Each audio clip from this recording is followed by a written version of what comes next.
para sahabat yang mengasihi dan sangat dikasihi oleh Tuhan. Beginilah ungkapan hati dari Suster Faustina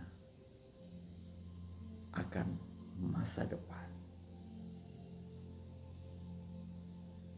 masa kini, dan masa yang sudah lampau.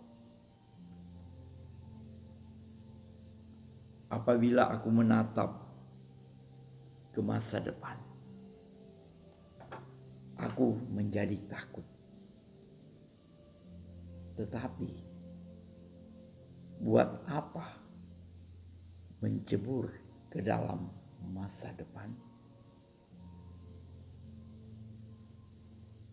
Hanya saat sekarang yang berharga bagiku.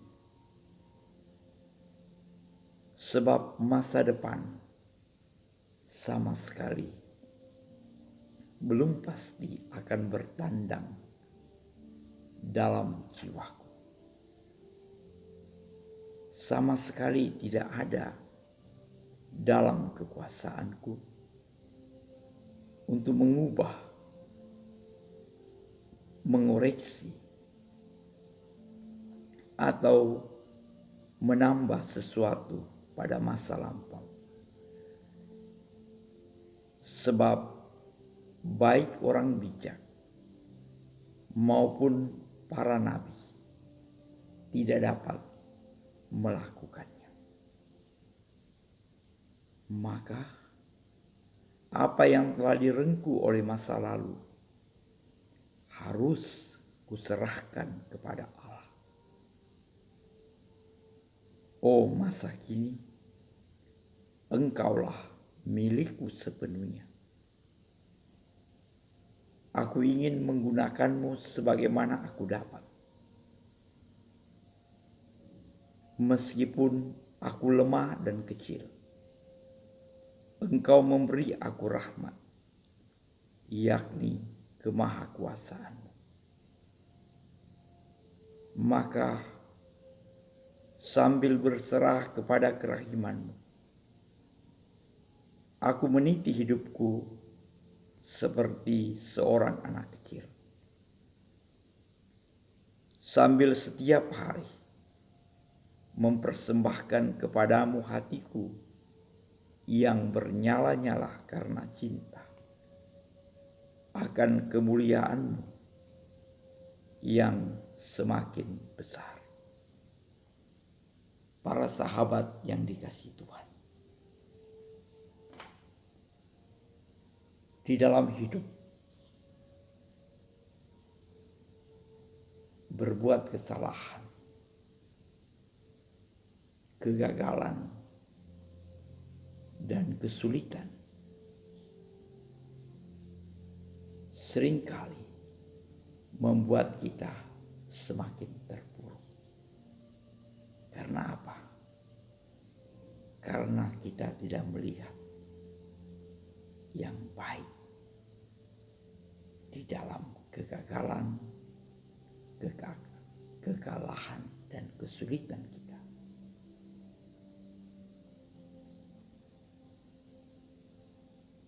Saya sendiri puluhan tahun ditawan oleh masa lalu saya.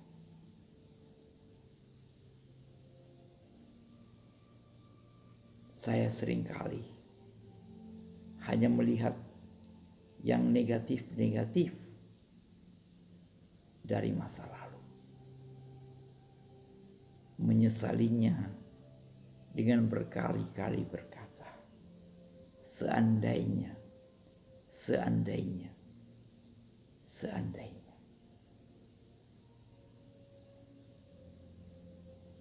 Saya bukan menumpuk kebaikan, tetapi rasa salah yang berlarut dan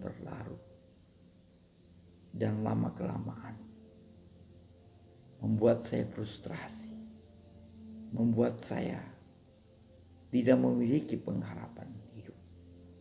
seperti mau mati rasanya. Masih terngiang-ngiang dalam diri saya beberapa puluh tahun yang lalu. Saya sempat berpikir untuk mau bunuh diri. Saya sudah merancang dengan baik apa yang saya mau buat supaya orang tidak tahu bahwa saya sebenarnya berada dalam keputusasaan yang berat.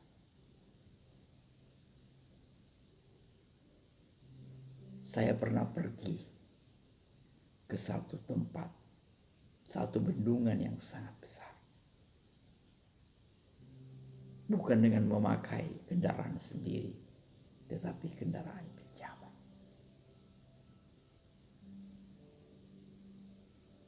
Di depan bendungan itu, saya begitu putus asa. Saya berpikir, ya, saya mau menenggelamkan diri saya.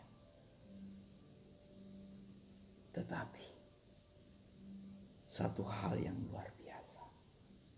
Tiba-tiba, bayangan istri dan anak-anak saya berteriak, "Papa, Papa, jangan tinggalkan kami."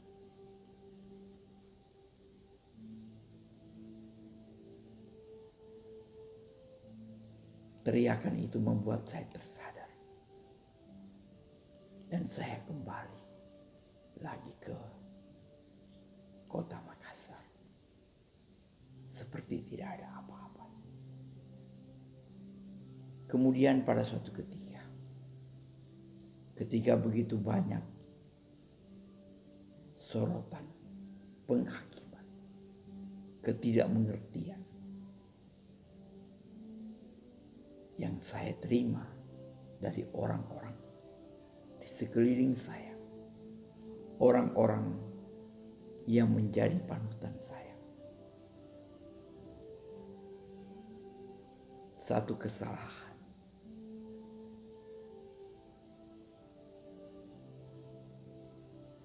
tapi penghakiman dan penghukuman jauh-jauh lebih berat. Saya merasa terlucuti seperti Yesus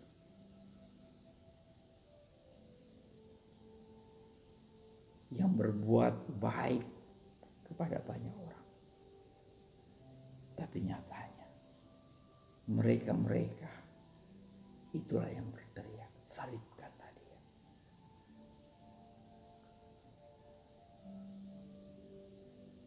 Dalam keadaan frustrasi, dibuang dari seorang tim manajemen, saya diizinkan oleh Tuhan untuk dibiarkan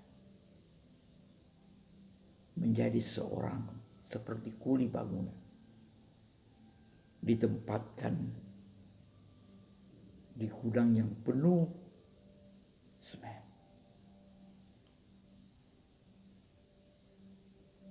Saya begitu merasa putus asa. Tetapi beberapa tahun ini saya belajar untuk menerima rasa frustrasi itu. Untuk menerima dengan hati yang ikhlas. Untuk melihat kehadiran Tuhan dalam peristiwa itu.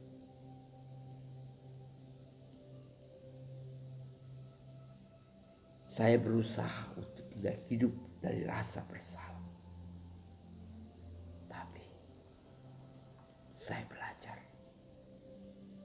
seandainya Tuhan Yesus mengalami itu, apa yang Dia buat? Perenungan jalan salib membuat saya berani bangkit lagi meskipun tertatih-tatih. Jatuh bangunnya Tuhan Yesus jalan salib mengingatkan saya, bukan berapa banyak saya jatuh, tapi beranikah saya bangkit kembali. Saudara-saudaraku yang kekasih dalam Tuhan, perasaan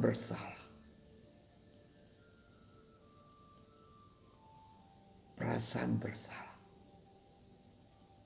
itu bisa membuat kita bunuh diri. Tetapi kalau kita merenungkan, setiap hari adalah hari yang baru. Seperti firman Tuhan hari ini, hari yang dijadikan Tuhan. Marilah kita bersukaria. Saya belajar memperkatakan firman itu. Meskipun seringkali bagi saya tidak ada dasar untuk berharap. Saya belajar dari Abraham. Abraham tetap berharap. Hal-hal yang mustahil, tidak mungkin,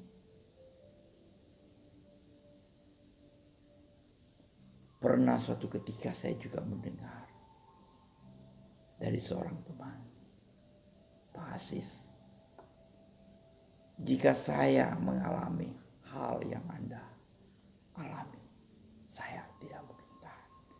Kenapa Anda tetap tahan? Saya katakan, saya ini sudah keset. Saya sudah menjadi keset. Apalagi yang harus saya takutkan? Apalagi yang harus saya perjuangkan untuk banggakan? Apalagi yang harus saya lakukan untuk melakukan perlawanan? Saya katakan, saya menerima. Apapun kata orang, entah saya dikutuki, entah saya dilecehkan, entah saya diberitakan kepada seluruh dunia, orang paling berdosa di dunia, orang yang pura-pura baik. Saya katakan, saya percaya. Saya belajar mengandalkan Tuhan. Manusia boleh menghakimi, tapi pintu itu ada pada Tuhan. Jika Tuhan membuka pintu, tidak ada satupun yang dapat menutup. Tetapi jika Tuhan menutup pintu, siapapun tidak bisa membukanya. Saudara-saudaraku yang kekasih, bangkitlah, bangkitlah, bangkitlah. Ubahlah kegagalan, ubahlah kesulitanmu menjadi jalan awal menuju kesuksesan. Percayalah, tangan Tuhan tidak kurang panjang untuk menolong. Waktu Tuhan tidak pernah terlambat. Para sahabat yang dikasihi, marilah kita berdoa.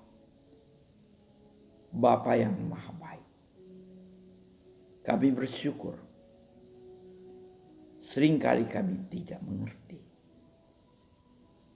jalan mana yang harus kami pilih. Tetapi ajarilah kami untuk percaya kepada firman-Mu.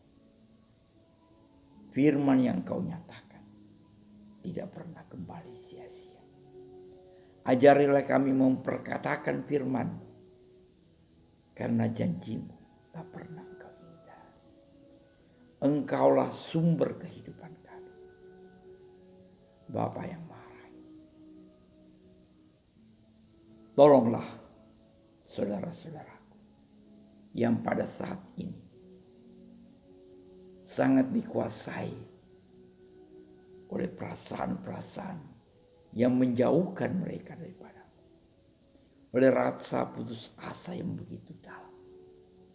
Angkatlah mereka untuk memandang putramu Yesus Kristus yang tersalib namun bangkit dengan mulia. Bapa kami yang ada di surga, Bapa, dimuliakanlah namamu. Bapa, datanglah kerajaan. Bapa, jadilah kehendakmu di atas bumi seperti di dalam surga. Bapa, berilah kami rezeki pada hari ini. Bapa, ampunilah kesalahan kami, seperti kami pun mengampuni yang bersalah kepada kami. Bapa, jangan masukkan kami ke dalam pencobaan, tapi bebaskanlah kami dari yang jahat. Amin. Kemuliaan kepada Bapa dan Putra dan Roh Kudus, seperti pada permulaan, sekarang, selalu, dan sepanjang segala abad. Amin. Dalam nama Bapa dan Putra dan Roh